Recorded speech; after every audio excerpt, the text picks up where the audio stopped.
Yeah, I want to take some time to try to clarify the projects for the course and how they fit together.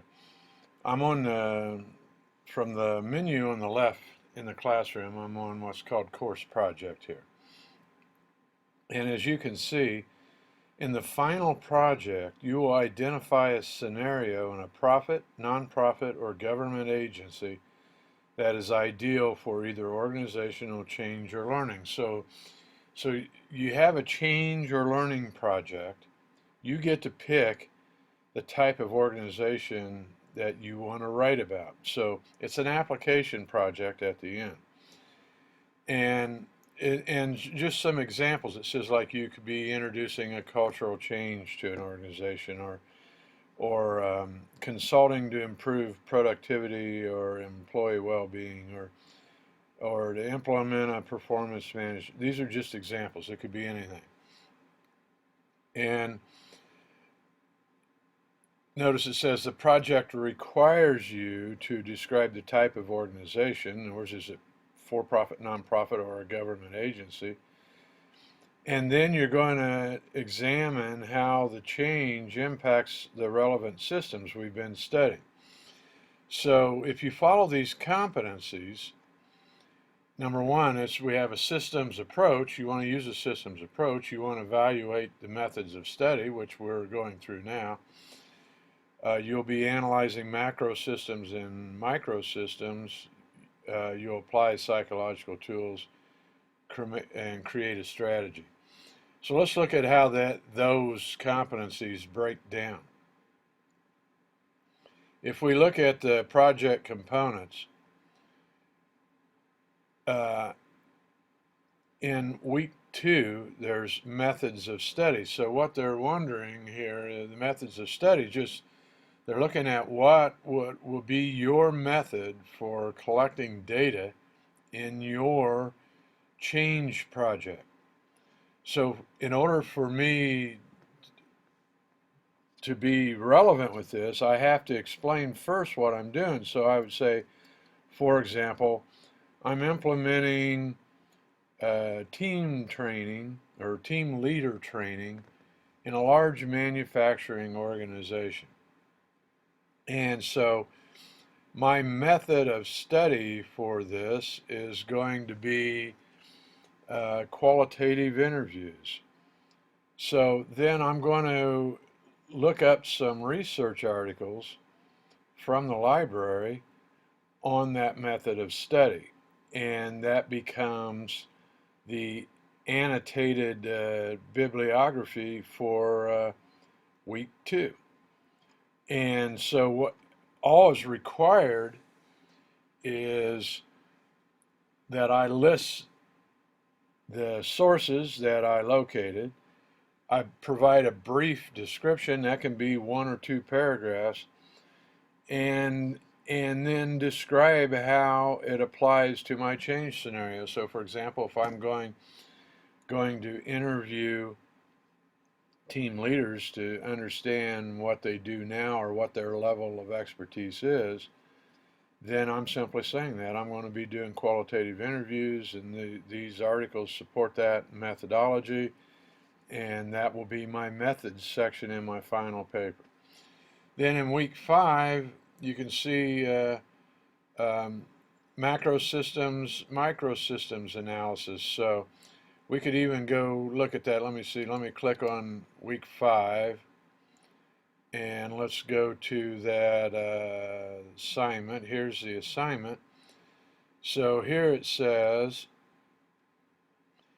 using the Capella library, you'll demonstrate proficiency in locating and evaluating at least 3 scholarly articles that differentiate between individual and organizational learning and culture. So what I'm looking for is 3 articles pertaining to macro system or microsystem relevant to my scenario for my final paper. So in my example, I'm going to be looking for articles on leadership because that's my final paper is going to be team leader training. So that's what I'd be writing on. I could even use a microsystem like conflict management, I could say, well, conflict management is going to be an important part of my leadership training. So then I would list my 3 articles, give 2 paragraphs describing each of those articles, and then say a third paragraph that describes how it's relevant to my final paper. Once again, in order for the reader to make any sense out of what you're doing, you have to have the topic that you're doing for your final paper. So now let's go back to the course project.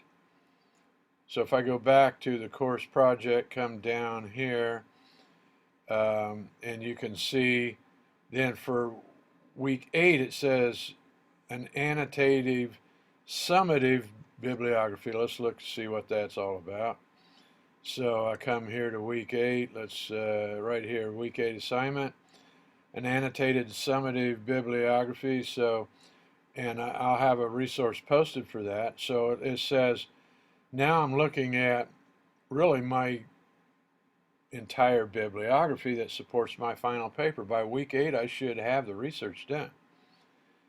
And so it says 4 scholarly articles for each of these 3, and it's just an annotative summative bibliography. So all you're doing is listing your 12 sources and a couple of paragraphs, or you could even on some be a paragraph, doesn't have to be 2, describing the article.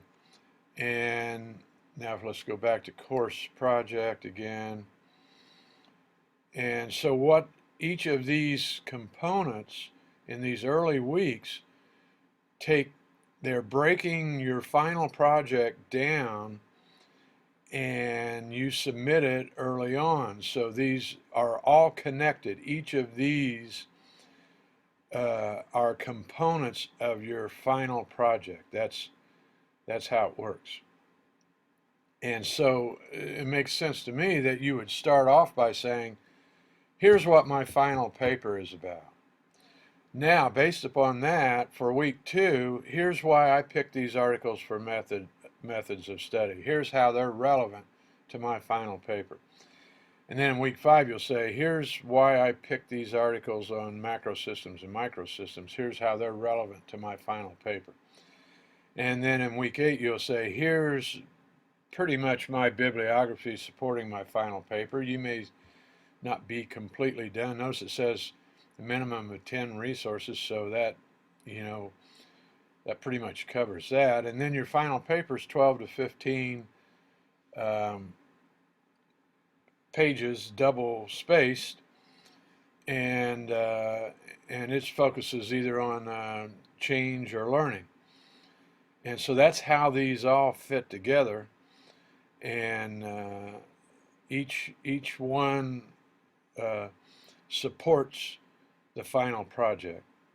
And so I'm hoping this gives you a better idea of how these all fit and what we're doing here, so we can make sense. Because I know when I read a lot of the week 2 papers, I had no idea what you're doing for your final project, so it's really hard for me to make comments about the sources you selected when I can't figure out what your final paper is going to be about. So let me know what questions you have, and I'll keep working trying to clarify this. Thanks.